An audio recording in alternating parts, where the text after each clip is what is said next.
Hello everyone, and welcome to another GIS mathematics lecture video. And in this video, I want to answer what would hopefully be a fairly straightforward question of does the red point, right, P,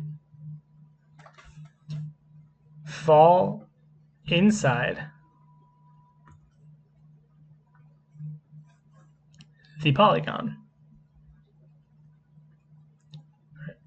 the green polygon, right? Is this point inside of this square?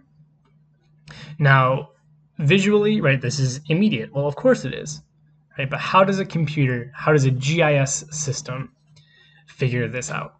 And that's what we're going to go through in this video. And we're going to say, so we're going to have the polygon. So we're going to have polygon A, B, C, D. And we're going to have point P. So the first thing that your computer is going to do is going to be done in a series of steps. But the first thing is going to be just, does P fall in what we call the bounding box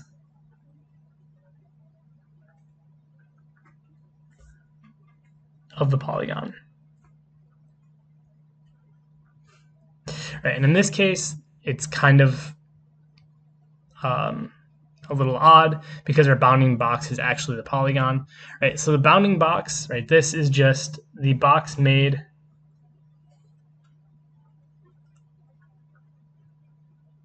by max x, or I should say by x max,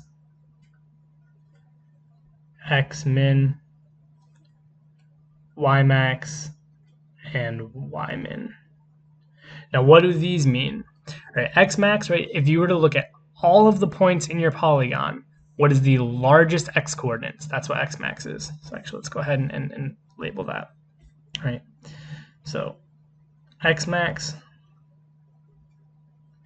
largest x coordinate in your polygon. Right.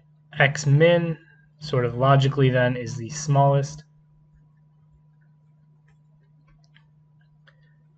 x chord in your polygon. Right, so then we can sort of imagine that y max and y min are going to fall in that same category. Y max is largest y chord, and then y min is the largest, or sorry, not largest, I'm sorry, minimum is smallest. It's the smallest y chord. Okay, so basically what we're saying is this is going to look exactly like how we did the point intersections in the previous videos, right? We have something that looks like this, right? X min is less than P sub x, or I should say x sub P, right? This is the x coordinate of the point, is less than or equal to x max. Right. So this is saying, does the x coordinate fall within the x range of the bounding box of the polygon? And the same thing is, does y min fall within y sub P less than y max? Right.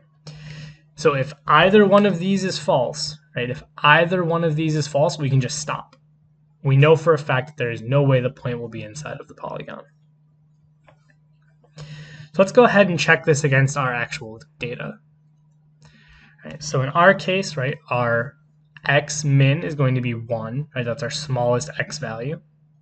And then our x max is going to be 4, right? That's our largest x value. And our px is going to be 2. So if we sort of scroll down a little bit, right, we said our x min was 1. we said our xp was 2, and we said that our x max was 4. Right? 1 is less than 2, 2 is less than 4. This checks out. Then we do the y's. So if we go back up here, right, our lowest y is 3, and our highest y in this case is 5. Oh, that should actually be a 5. That is actually a typo in the example. This should be a 5. Our highest y is 5, and the y of p is 4. Let's go ahead and let's do that. So is 3 less than or equal to 4 less than or equal to 5? And again, we're going to run through 3 less than 4, yes. 4 less than 5, yes. Check. So now that we know the point is inside of the bounding box, and then in the next example, we'll show you how it can be inside of the bounding box, but not inside of the polygon. So the next thing that we want to do is figure out, okay, now that we know that it's inside of the bounding box. All right, so does P fall inside of the bounding box? That's question 1. Question 2. And this question is going to seem a little awkward, but when we look at another example, it'll make more sense. How many lines are to the right of our point? Right, so how many lines are to the right of our point? What does that mean? Well, that means 1, we can completely ignore the y coordinate for the rest of this video, right? How many points are to the right? So that means how many points, or put another way, right? How many line segments have an x value greater than our point? So let's take a look at how we would answer this. The way that you would approach this, right, is we would turn P, the point, into a line. We would draw an imaginary line, or actually in your case of your computer, right, you would draw an actual line, right? A line that goes like this, extends to the right, it's horizontal to some new point, right? Some new point that I'm going to call point Q. Now Q is going to have the x value of 2, right? It's going to pull the x value from this point because it's a horizontal line. Or sorry, it's going to pull the y value from this point. It's going to pull the y value from this point because it's a horizontal line. It's going to have a 4 in the y. The x value, you can really go anywhere up to and including the x max of the bounding box. So this is going to be x max of the bounding box. So Q is going to have a coordinate of 4 because we're pulling the 4 from the point, and then its x value is going to be 4, which is the x coordinate of the bounding box.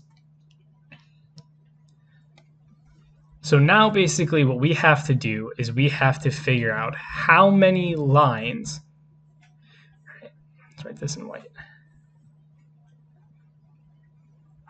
So we have to answer the question.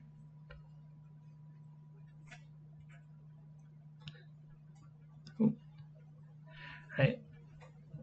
How many lines does PQ intersect? This question, right? How many lines does PQ intersect? Right, this is the same question as how many lines are to the right of our point. Right? These two questions, those two questions are the same thing. So how do we go about answering that question? What I'm going to do is I'm actually going to stop this video here, and we're going to continue this in the next video. So if any of this doesn't make sense, right, if how we got from the point P to the line segment PQ, how we got the coordinates of Q as 4, 4, or if how many lines are to the right of point P is the same question as how many lines does PQ intersect. If those don't make sense, pause the video, go back, rewatch the parts you're confused about, and as always, please reach out. Thank you.